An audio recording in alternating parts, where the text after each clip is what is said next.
couple of things are going through my mind. First and foremost, if you're watching this video from the future, then you know what's happened. As of right now, it's the evening of June the 21st, and my understanding is that submarine has less than 24 hours of oxygen left. With time running out quickly, I sincerely hope that they are found before oxygen runs out, because that's definitely in my top 5 worst ways to die. Being stuck inside a submarine at the bottom of the ocean where there's no sunlight to speak of, inside what is effectively a metal container recirculating the air constantly, so it probably stinks down there, and slowly suffocating because you're running out of oxygen, and not being able to make contact with civilization so someone can come and save you. So primarily my thoughts are with the people stuck on that submarine. And what I'm about to say next applies even if we save them. I think it's about time all of us universally acknowledge the wreck of the Titanic and other things like it for what they are. It's not a tourist attraction. It's a grave of one of the largest peacetime catastrophes. My position on the wreck of the Titanic is the same as the youngest survivor.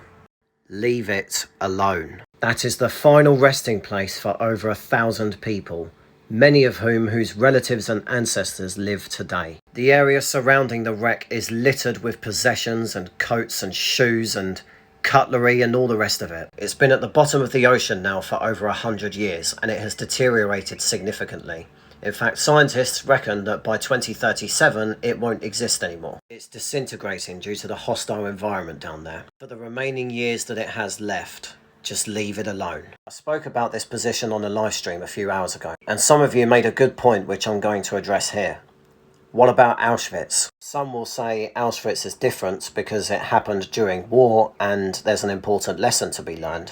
I actually agree with you. Auschwitz, the killing fields of Cambodia, the Morambi Technical School of the Rwandan genocide, the catacombs of Paris, etc, etc. Many of these places either have possessions on display or the skulls of the victims. I suppose the correct term for it is dark tourism. I do think it does have a place for people who wish to learn about it and understand it, and I do think that they have lessons to teach us. I believe there are exhibitions for the Titanic. These things are interesting to learn about and read about, and it's also how we grow as a species. When there is failure, there is potential for growth and learning to prevent similar failures in the future. But in the case of the Titanic, it's not like a museum you can easily access. It's 12,500 feet below sea level. It's a lot easier to avoid.